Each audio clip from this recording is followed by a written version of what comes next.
Kevin Beats n'a pas appelé son père sur le coup. Il est resté planté là, devant la table de nettoyage, à contempler les dégâts que le terrain venait de causer. Et pendant un long moment, il n'a appelé personne. Il n'a pas filmé la scène. Il n'a pas crié. Il est simplement resté là, les mains sur le bord de la table, fixant un nettoyage qui n'aurait jamais dû être possible. Pas sur ce terrain, pas à ce stade de la saison, pas après tous les incidents des semaines précédentes. Puis il a pris son téléphone et a tapé 3 mots à son père. Il faut absolument que tu viennes. Parky Schnabel a dit un jour que Kevin Beats était l'homme le plus sous-estimé du Klondike. La remarque avait fait rire à l'époque. Kevin est facile à sous-estimer. Calme là où les autres font du bruit. Méthodique là où les autres sont téméraires. Le genre de mineur qui construit avec soin et laisse parler l'or. Et l'or parlait. Justement, ce qui sortait de l'usine de lavage de Kevin cette saison-là n'a pas seulement battu son record personnel, ni même le record de la famille Beats. Les résultats ont forcé tous les autres mineurs sérieux du Klondike à revoir leur conception du terrain. Kevin travaillait discrètement depuis 3 ans, 95 millions de dollars, en une seule saison, l'homme que personne n'avait vu venir. Abonnez-vous, car Kevin Beats vient de réaliser la saison la plus explosive de l'histoire de la ruée vers l'or. L'histoire de ce jeune homme discret et méthodique, issu d'une famille célèbre qui a réussi à s'imposer, commence par une théorie à laquelle son propre père ne croyait pas. Grandir dans l'ombre de Fred Beats au Klondike est bien différent de grandir dans l'anonymat. Fred Beats est arrivé au Yukon avec une détermination sans faille, une obstination à toute épreuve et une façon de faire qui lui était propre. Il n'était pas un génie technique. Il a tout appris par l'expérience, par l'échec, par des saisons qui l'ont mis à rude épreuve et qui auraient brisé n'importe qui sans sa fierté et sa persévérance hors du commun. Au fil du temps, Fred a bâti quelque chose de concret. Des affirmations qui ont forgé une réputation indéniable. Une entreprise familiale gérée selon les règles de Fred, car ces règles, associées à son engagement, fonctionnaient. Kevin a grandi en observant cela, en apprenant, en s'imprégnant de cette approche, de cette obstination et de ce refus de prendre des raccourcis qui définissaient la façon dont la famille Beats exploitait les mines. Mais Kevin a aussi grandi avec la difficulté particulière d'être le fils de quelqu'un suivi par les caméras. Chaque saison de sa vie de mineur sous les projecteurs était présentée sous l'angle de sa relation avec son père. Kevin et Fred, Fred et Kevin. L'entreprise Beats était avant tout une famille où le nom du plus âgé primait. Cette vision n'était pas injuste. Fred avait mérité sa place. Et Kevin, de son côté, n'en était pas amer. Il était réaliste. Il savait qu'au Klondike, la réputation ne se forge qu'avec une seule monnaie. Parlor Door, c'est du bruit. Les théories, c'est du bruit. Les jugements des autres sur votre potentiel, c'est du bruit. Sur leur compte. Je ne suis pas là pour prouver quoi que ce soit devant les caméras, avait déclaré Kevin lors d'une de ses premières interviews. Je suis là pour extraire de l'or. Soit il apparaît, soit il n'apparaît pas. C'est le seul verdict qui compte. Ce que Kevin dissimulait sous son apparence tranquille et l'ombre du nom de son père, Fred Beats le percevait en secret, même s'il ne l'exprimait pas publiquement. L'instinct de Kevin concernant le terrain était différent de celui de son père. Et, à certains égards, meilleur. Fred, Louis, extrayait l'or grâce à son expérience, en apprenant à lire le terrain au fil des décennies et des saisons, en se basant sur les schémas qui fonctionnaient et ceux qui échouaient. Kevin a exploité une ressource qui combinait l'expérience de Fred à une analyse géologique que ce dernier n'avait jamais jugée prioritaire. Kevin a lu des articles scientifiques. Kevin a discuté avec des géologues.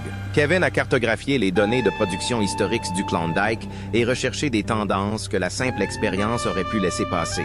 Fred pensait que c'était de la suranalyse. Kevin, Louis, y voyait un atout majeur.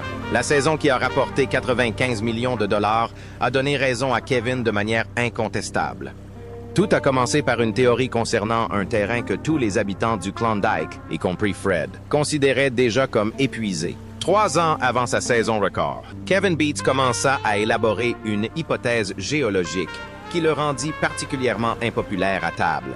Le terrain en question était une section de concession en gradin, un terrain surélevé à l'écart du lit du ruisseau. Historiquement moins productif que les concessions situées près du ruisseau et du substratum rocheux, où la plupart des mineurs du Klondike concentraient leurs activités. L'exploitation minière en gradin au Klondike avait toujours été une solution de repli, lorsque les terrains en bordure de cours d'eau étaient indisponibles ou épuisés. Productive en quantité modeste, rarement spectaculaire. L'hypothèse de Kevin remettait en question les idées reçues sur la moindre productivité des terrains en gradin. Tout le monde suppose que les terrains en gradin sont moins fertiles parce qu'ils le sont, expliquait Kevin, exposant son raisonnement à qui voulait bien l'écouter durant la saison de planification hivernale. Mais la fertilité n'est pas uniforme. Elle reflète le tracé des anciens chenaux avant que le paysage ne change. Si vous comprenez le paléochenal, vous savez que le cours d'eau originel, avant la glaciation et l'érosion, a tout bouleversé. À certains endroits, les gradins aurifères peuvent être aussi riches que n'importe quel lit de ruisseau que vous ayez jamais exploité. L'idée n'était pas nouvelle en géologie académique. Les dépôts de paléochenal étaient un phénomène connu, un élément important des théories minières. Le concept reposait sur l'idée que les anciens cours d'eau avaient concentré l'or selon des schémas que la géographie de surface actuelle avait masqués. La nouveauté résidait dans l'application concrète par Kevin de l'analyse des paléochénaux à une portion de concession minière que plusieurs générations de mineurs considéraient comme épuisée. Les mineurs précédents ont trouvé de l'or ici et sont repartis satisfaits, expliqua Kevin en montrant les archives de production qu'il avait rassemblées. Mais regardez où ils exploitaient le gisement par rapport au tracé originel du ruisseau, tel que modélisé par le paléochenal. Ils exploitaient les berges. Ils n'étaient pas dans le chenal lui-même, car celui-ci ne se trouve pas là où on le verrait en surface. Fred écouta cette théorie et répondit avec une diplomatie oscillant entre scepticisme et rejet. « Mon garçon, on exploite ce rebord depuis 30 ans. S'il y avait un ancien chenal aurifère là-bas, quelqu'un l'aurait trouvé. Seulement s'il cherchait au bon endroit, répondit Kevin. Ce n'était pas le cas. Fred n'était pas le seul à douter. La communauté minière du Klondike, forte de plusieurs décennies d'expérience dans l'étude du terrain dans toute la région, partageait en grande partie l'avis de Fred. Un terrain épuisé est un terrain épuisé. Une théorie géologique, émanant d'un mineur indépendant depuis moins de 10 ans, ne changerait rien à ce constat. Kevin commença à obtenir les permis pour l'exploitation en gradin. Quoi qu'il en soit, l'investissement nécessaire pour valider la théorie du paléochenal rendait sa situation financière particulièrement délicate. L'exploitation en gradin en profondeur, la modélisation géologique de Kevin indiquait que le paléochenal n'affleurait pas. Le gisement était enfoui sous des morts terrains que les mineurs précédents n'avaient pas dégagés, ignorant son intérêt. Son extraction nécessitait un équipement capable de traiter d'importants volumes de matériaux avant d'atteindre la zone exploitable. L'installation de lavage que Kevin exploitait était suffisante pour les opérations courantes, mais insuffisante pour répondre aux exigences de la théorie des paléochenaux. L'augmentation de la capacité nécessaire impliquait des dépenses engagées par Kevin avant même que la théorie ne soit validée, un investissement financier fondé sur une modélisation géologique plutôt que sur des résultats concrets. Vous achetez du matériel pour un terrain que personne ne juge exploitable. Lui a lancé sans embâche son fournisseur lors de la négociation. Franchement, c'est un risque que je ne prendrai pas.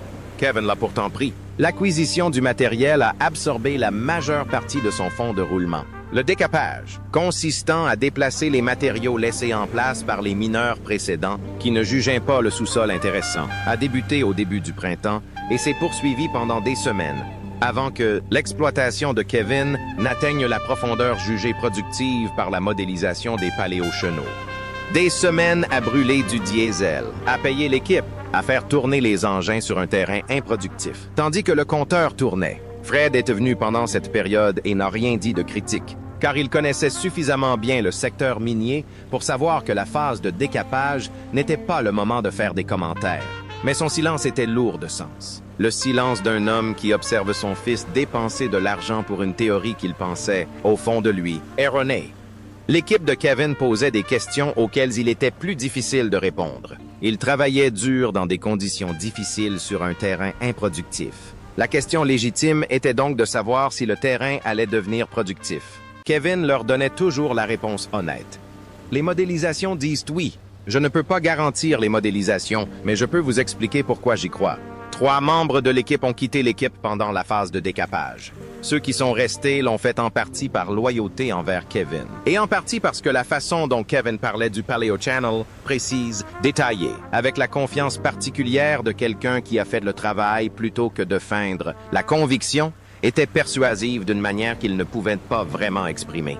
Kevin ne parle pas comme quelqu'un qui espère avoir raison. Un membre de l'équipe a dit « Il parle comme quelqu'un qui sait qu'il a raison et qui attend la confirmation du terrain. » Le terrain n'était sur le point de le confirmer.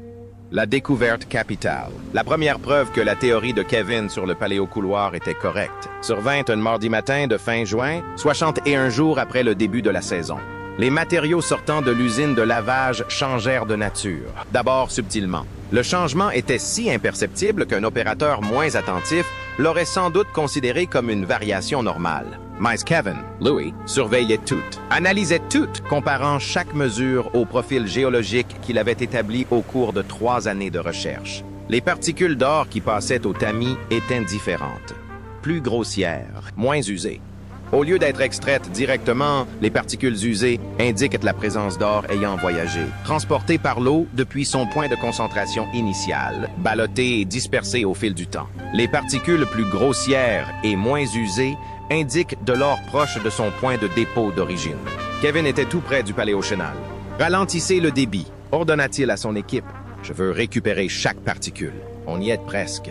L'ajustement opéré par l'équipe suite à cette instruction, en ralentissant le débit pour optimiser la récupération d'un matériau sur le point de s'enrichir considérablement, est le genre de décision qui distingue les exploitations minières qui récupèrent la majeure partie de leur or de celles qui le récupèrent intégralement.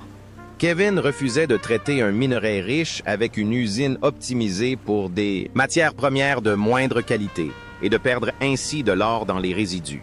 2 jours après la réduction du débit d'alimentation, le premier lot de minerais provenant des profondeurs du Paleo Channel a été entièrement nettoyé. Kevin s'en est occupé lui-même, accompagné de son collaborateur le plus expérimenté.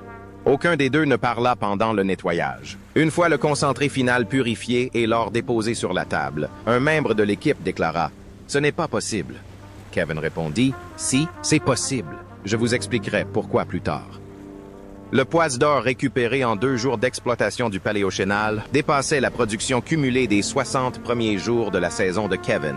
Non pas égalée, mais dépassée. La concentration d'or dans le matériau du paléochénal était plus de 30 fois supérieure à celle du terrain environnant, jugé marginal.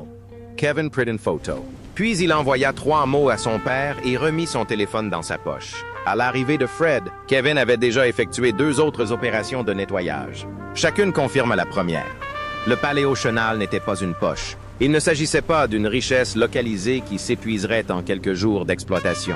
C'était un chenal continu, étendu et concentré à des densités jamais atteintes dans l'histoire minière du Klondike. Fred, debout à la table de nettoyage, contempla des chiffres qui faisaient paraître ses propres meilleures saisons bien modestes. Il fixa son fils longuement, il s'éclaircit la gorge. « Tu avais raison », dit Fred.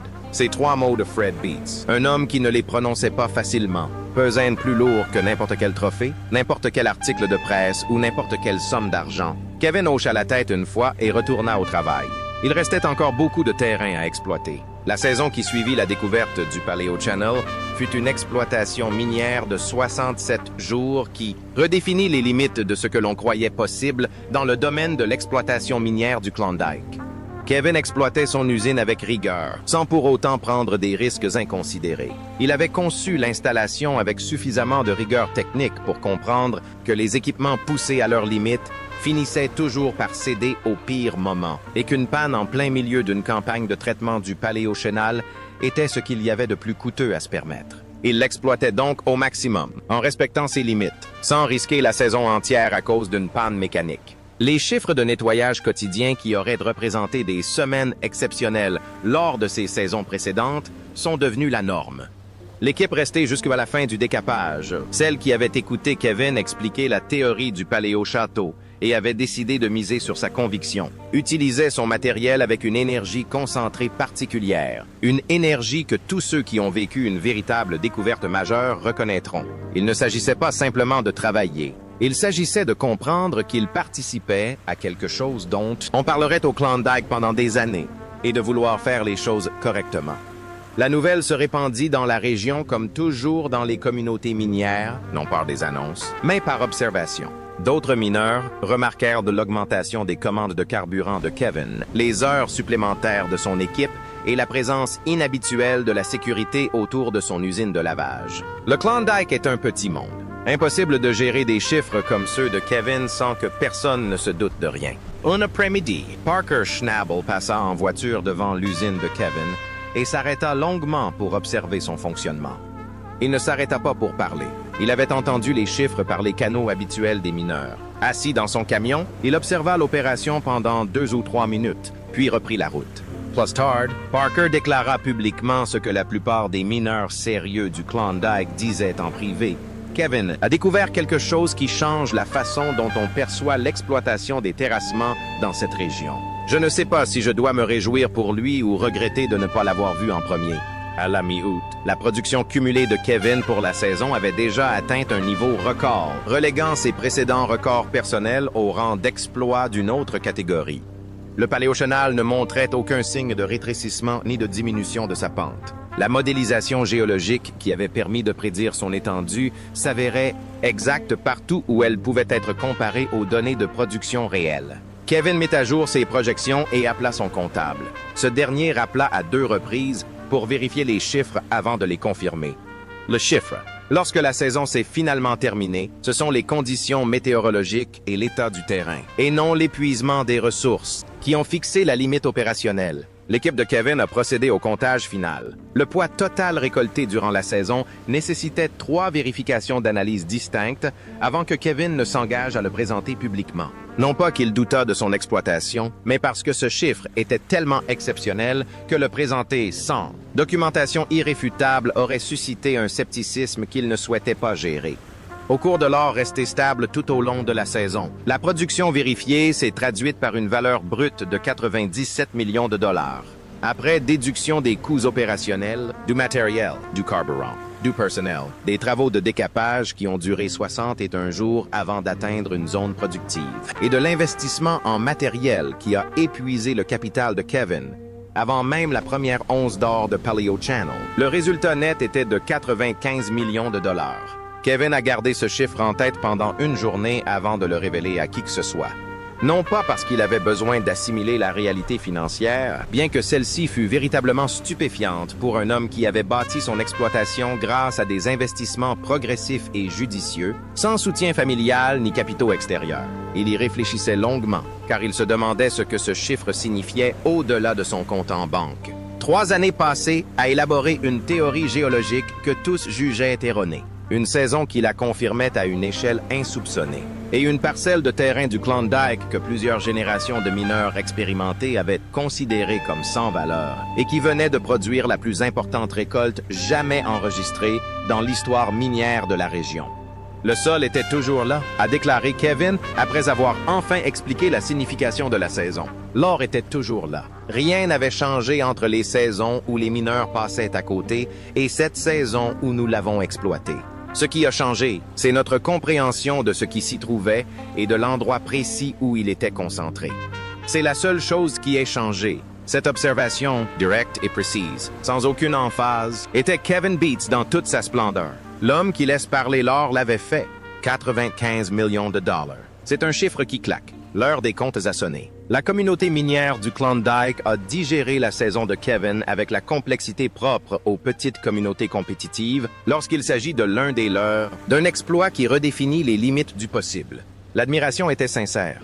Les mineurs qui comprenaient la prouesse technique de Kevin, qui avaient saisi la théorie des paléochenaux et reconnu la solidité du raisonnement géologique sous-jacent, qui admettait que Kevin avait accompli un travail qui exigeait des années de préparation et un courage exceptionnel.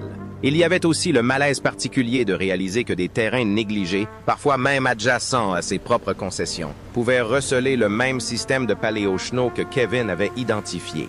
Les découvertes fructueuses dans l'exploitation alluviale ne restent pas confinées à un seul domaine géographique dans l'esprit des personnes qui les découvrent. Ces questions se propagent et concernent chaque parcelle de terrain de la région. La découverte de Kevin a incité tous les mineurs sérieux du Klondike à ressortir leurs cartes géologiques. Un mineur expérimenté a fait remarquer, car s'il existe un paléochenal dans cette section de terrasse que personne n'a identifié pendant 30 ans, la question qui se pose est: où trouve-t-on d'autres formations similaires que nous avons tout autant négligées? La communauté géologique universitaire, quant à elle, a réagi différemment. Les données de production de Kevin, la répartition de la récupération sur l'ensemble du paléochenal, la granulométrie et les caractéristiques d'usure qu'il a soigneusement documentées tout au long de la saison, constituaient un ensemble de données concrètes important pour la recherche sur les gisements alluvionnaires. Les départements de géologie des universités qui étudiaient les formations du Klondike ont demandé à consulter la documentation de terrain de Kevin, ce qu'il leur a fourni. Il avait en partie fondé sa théorie sur des recherches universitaires publiées par d'autres. Selon lui, partager ces données de production avec la communauté scientifique était de la façon dont le système était censé fonctionner. Le savoir s'accumule, expliqua simplement Kevin. Les recherches de quelqu'un m'ont permis de découvrir ceci. Mes données pourraient aider quelqu'un d'autre à faire la prochaine découverte. C'est ainsi que la compréhension progresse. Fred Beats, fidèle à lui-même, a géré la saison de son fils avec un minimum de déclarations publiques et un maximum d'actions discrètes. Il a revu ses propres cadres d'analyse géologique en fonction des révélations faites par Kevin sur l'identification des paléochénaux. Il appliqua la méthode d'analyse des chenaux paléo à des sections de ses propres concessions qu'il avait auparavant qualifiées de marginales. En examinant ses propres terres à travers le prisme analytique de son fils, Fred découvrit une conversation qu'il avait eue avec Kevin en privé et qu'il qualifia publiquement, avec sa discrétion habituelle, d'instructive. Cet enseignement, fondé sur les axes prioritaires de l'exploitation de Fred la saison suivante, s'avéra déterminant. Le changement. Kevin Beats n'a pas évolué après la saison à 95 millions de dollars comme on l'attendait. Il n'a pas cherché à étendre ses activités de manière agressive.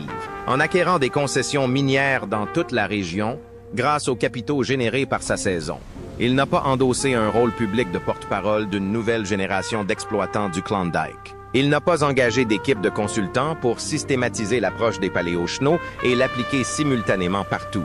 Il a maintenu son exploitation à une échelle gérable, tout en assurant le contrôle de la qualité nécessaire. Il a approfondi l'analyse géologique des paléochénaux. Il a affiné son modèle en fonction des données de production de la saison, qui avaient permis de déterminer les points forts et les points faibles de ses prévisions. Il a embauché 2 géologues, non pas pour le remplacer dans son rôle d'analyste, mais pour étayer ses conclusions par des connaissances techniques pointues, renforçant ainsi l'analyse. Une bonne saison ne vous rend pas infaillible, a déclaré Kevin. Elle vous permet simplement d'avoir de meilleures ressources. Avec de meilleures ressources, je veux me concentrer sur l'amélioration des processus qui ont permis le succès de la saison, et non me reposer sur mes lauriers. Cette approche, qui consistait à financer une préparation plus approfondie grâce au succès, plutôt qu'une expansion à grande échelle, reflétait un aspect fondamental de la façon dont Kevin Beats concevait l'exploitation minière et probablement la vie en général. Il avait vu les opérations au Klondike se développer au-delà de leur capacité à maintenir la qualité. Il avait vu des mineurs, grisés par une saison exceptionnelle, prendre des décisions qui, sous l'effet de l'euphorie du succès, compromettaient la discipline qu'il avait engendrée. Le Klondike était marqué par une longue histoire de lourdes amendes, suivie d'une surexploitation, puis d'un effondrement. Kevin ne s'intéressait pas à cet arc. Ce qui l'intéressait, c'était de savoir si le paléosystème de chenaux qu'il avait identifié s'étendait au-delà des concessions minières qu'il avait exploitées. Sa modélisation géologique suggérait que c'était le cas, que l'ancien cours d'eau s'étendait plus loin que le terrain auquel il avait pu accéder lors de la première saison. Il obtint alors l'accès au terrain adjacent, étudia son extension avec la même méthode rigoureuse qui avait fonctionné pour la première section et l'exploita avec la même discipline opérationnelle. C'était le plan. « J'ai trouvé une partie d'un chenal », dit Kevin. « Le chenal ne s'arrête pas à la limite de ma propriété. Ce qui se trouve après ma découverte mérite d'être étudié. » Le mineur discret, qui avait pris son indépendance grâce à 95 millions de dollars en une seule saison, pensait déjà à la prochaine question géologique. C'est ce qui l'avait rendu dangereux avant même que quiconque ne le sache. Et cela continuerait de le rendre dangereux bien après que cette saison record ne soit plus qu'un souvenir. Au-delà du chiffre de 95 millions de dollars et de ses implications financières, la performance de Kevin cette saison révèle quelque chose qui dépasse largement le cadre du Klondike. Le terrain exploité par Kevin avait été évalué pendant 30 ans par des experts en exploitation alluvionnaire, des spécialistes de la géologie du Klondike, des personnes ayant une connaissance directe de la zone ciblée par Kevin. Ils l'avaient étudiée, en avaient exploité des portions, et avaient conclu qu'elle était au mieux marginale, au pire pratiquement épuisée. Ils n'étaient ni stupides, ni paresseux. Ils appliquaient leurs connaissances aux informations disponibles et parvenaient à la conclusion étayée par ces connaissances et informations. La différence apportée par Kevin ne résidait pas dans un travail plus acharné, la prise de risque accrue ou la chance. Il résidait dans l'élaboration d'un cadre analytique plus approfondi et différent, intégrant la paléogéologie des chenaux de manière systématique et l'appliquant à un terrain que tous les autres avaient déjà analysé selon un cadre différent. Même terrain, cadre d'analyse différent, conclusion radicalement différente. Les implications de cette dynamique s'étendent à tous les domaines où des cadres analytiques bien ancrés influencent la perception des experts face aux données existantes. C'est une caractéristique fondamentale du progrès des connaissances, qui ne repose généralement pas sur des découvertes entièrement nouvelles, mais sur l'application de nouvelles perspectives analytiques à des données déjà présentes. Kevin Beats n'a pas exploré un terrain nouveau. Il a trouvé une nouvelle façon d'appréhender un terrain déjà existant, et cette nouvelle compréhension a rapporté 95 millions de dollars. Le Klondike est moins bien compris qu'on ne le croit. Kevin affirmait que ce terrain recèle des schémas que les modèles existants ne prennent pas en compte. J'en ai découvert un. Il y en a d'autres. La question est de savoir si quelqu'un développera le modèle nécessaire pour les identifier. Cette observation, venant d'un homme qui venait de prouver sa capacité à développer précisément ces modèles, n'était pas de la philosophie abstraite. C'était une déclaration d'intention. La saison qui a rapporté 95 millions de dollars n'a pas été le point culminant de la carrière de Kevin Beats. C'était sa preuve de concept, le signal pour lui-même et pour tous les observateurs, que l'approche analytique qu'il avait mise au point était légitime et puissante. Ce qu'il construit sur cette preuve de concept, les cadres géologiques qu'il continue de développer, le terrain qu'il continue d'analyser à travers des prismes que d'autres mineurs n'avaient pas songé à concevoir. C'est cela la véritable histoire.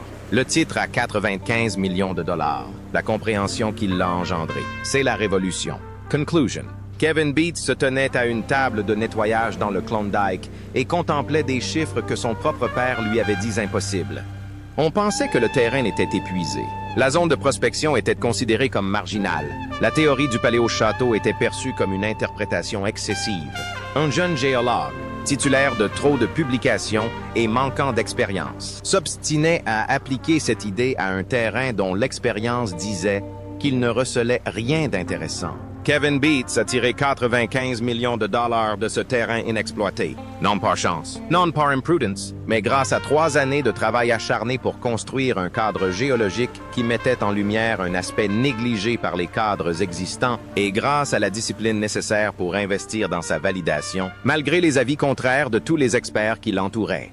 L'homme qui a grandi dans l'ombre de son père ne s'en est pas sorti par la force. Il ne s'en est pas sorti par la discussion. Il s'en est sorti grâce à une approche méthodique, précise et rigoureuse sur un terrain que tout le Klondike avait déjà écarté. Quand Fred Beats a dit « Tu avais raison à la table de nettoyage », il ne se contentait pas de reconnaître une bonne saison. Il reconnaissait quelque chose de plus profond. Que son fils avait construit quelque chose que Fred n'avait pas réalisé. Que les capacités d'analyse développées par Kevin représentaient un véritable progrès par rapport aux bases empiriques posées par Fred. Cette reconnaissance de la part de l'homme que Kevin avait vu bâtir quelque chose de concret au Klondike grâce à une ténacité et un engagement sans faille. C'était ces 95 millions de dollars qui n'ont jamais abouti. Abonnez-vous, car Kevin vient de prouver que la chose la plus précieuse au Klondike n'est ni le matériel, ni le capital, ni l'expérience. C'est le cadre analytique qui permet de voir ce que tout le monde voit et de le comprendre différemment. Le discret a découvert quelque chose d'explosif et ce n'est que le début.